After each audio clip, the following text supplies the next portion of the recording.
Hello అందరికీ welcome to Lasya అభిరుచులు.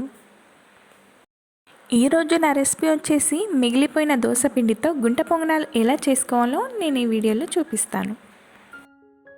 దీంతో పాటు అచ్చం హోటల్ స్టైల్ చట్నీలా అచ్చం అదే టేస్ట్ వచ్చేలా మనం ఇంట్లోనే ఎలా ప్రిపేర్ చేసుకోవాలో ఇప్పుడు నేను ఈ వీడియోలో చూపిస్తాను. నా వీడియోని ఎక్కడా స్కిప్ చేయకుండా కంప్లీట్గా చూడండి. ముందుగా మనం చట్నీ చేసుకుందాం. స్టవ్ మీద వెడల్పాటు కడాయి పెట్టుకొని అందులోకి ఒక చెంచాడు ఆయిల్ వేసి 1 కప్పు పల్లీలు వేసి కలర్ మారి పొట్టు ఊడొచ్చేంత వరకు వేయించుకోవాలి. పల్లీలు కాస్త వేగాక కారానికి తగ్గ పచ్చిమిర్చిని కూడా వేసుకొని వేయించుకోవాలి. పచ్చిమిర్చి కాస్త చిటపటలాడాక పొట్టు తీసిన అల్లం వెల్లుల్లిపాయలు ఇందులో వేసుకోవాలి. ఇవి 1 నిమిషం పాటు ఫ్రై చేసుకున్న తర్వాత అలాగే 2 రెమ్మల కరివేపాకును వేసుకొని మీడియం ఫ్లేమ్లో వేయించుకోవాలి. ఇవన్నీ చక్కగా వేగాక ఇందులోకి 1/2 కప్పని పచ్చి కొబ్బరి ముక్కల్ని వేసుకోవాలి. దీంతో పాటు 1/4 కప్పని పుట్నాల పప్పుని కూడా వేసుకొని ఇవి కూడా 1 నిమిషం పాటు మీడియం ఫ్లేమ్లో వేయించుకోవాలి. చివరిలో 1 టీ స్పూన్ అంతా జీలకర్రని వేసుకొని స్టవ్ ఆఫ్ చేసుకొని వేయించుకోవాలి.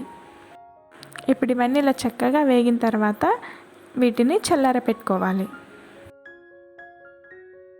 ఇవి పూర్తిగా చల్లారిన తర్వాత మిక్సీ గ్రైండర్లో వేసుకోవాలి.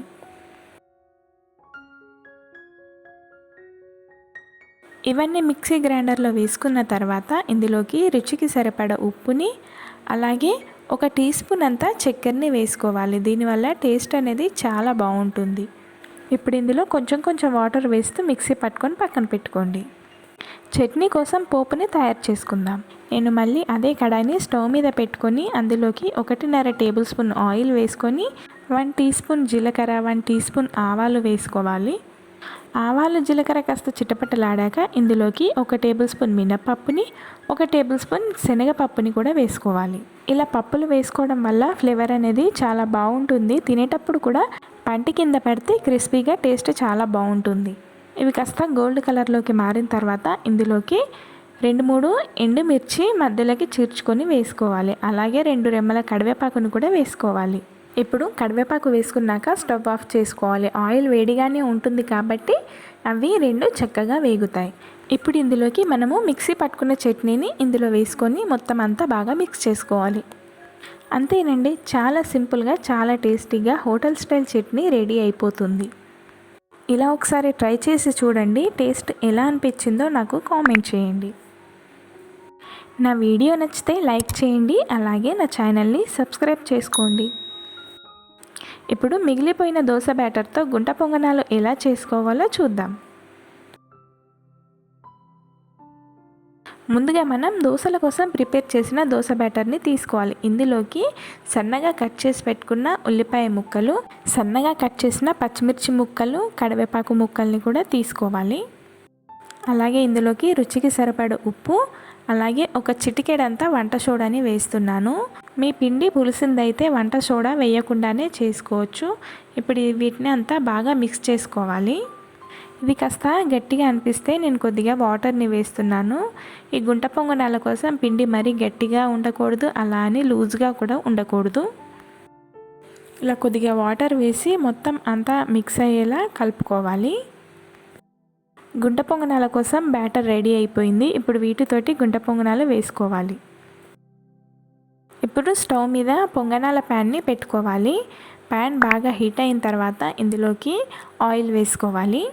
మొత్తం అన్ని గుంటల్లో ఆయిల్ వేసుకోవాలి. ఆయిల్ బాగా హీట్ అయిన తర్వాత స్టవ్ని మీడియం ఫ్లేమ్లో పెట్టుకొని పిండిని కొద్దిగా వేసుకోవాలి.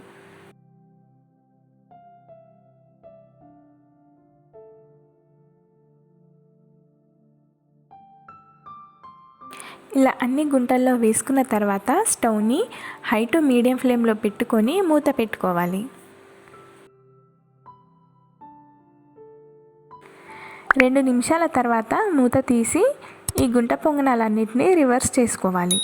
స్టవ్ని మాత్రం మీడియం ఫ్లేమ్లో పెట్టుకొని స్పూన్తోనైనా లేదా ఏదైనా స్పోక్తో అయినా ఇలా స్లోగా రివర్స్ చేసుకోవాలి. చూడండి, 2 నిమిషాల్లోనే కింది భాగం అనేది చక్కగా వేగాయి.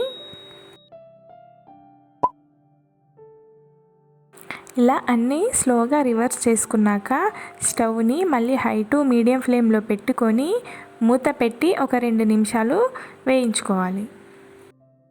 2 నిమిషాల్లోనే ఇవన్నీ చక్కగా వేగిపోతాయి. ఇప్పుడు ఇవన్నీ ప్యాన్ నుండి సెపరేట్ చేసుకోవాలి. ఎక్కడైనా కాలని చోట ఉంటే ఇలా ప్యాన్ని తిప్పుకుంటూ కాల్చుకోవాలి.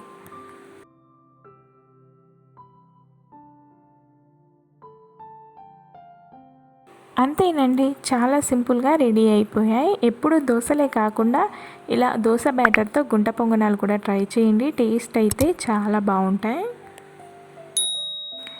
నా వీడియో మీకు ఎలా అనిపించిందో కామెంట్ చేయండి. అలాగే నా వీడియో నచ్చితే లైక్ చేయండి. ప్లీజ్ నా ఛానల్ని సబ్స్క్రైబ్ చేసుకోండి. Thanks for watching.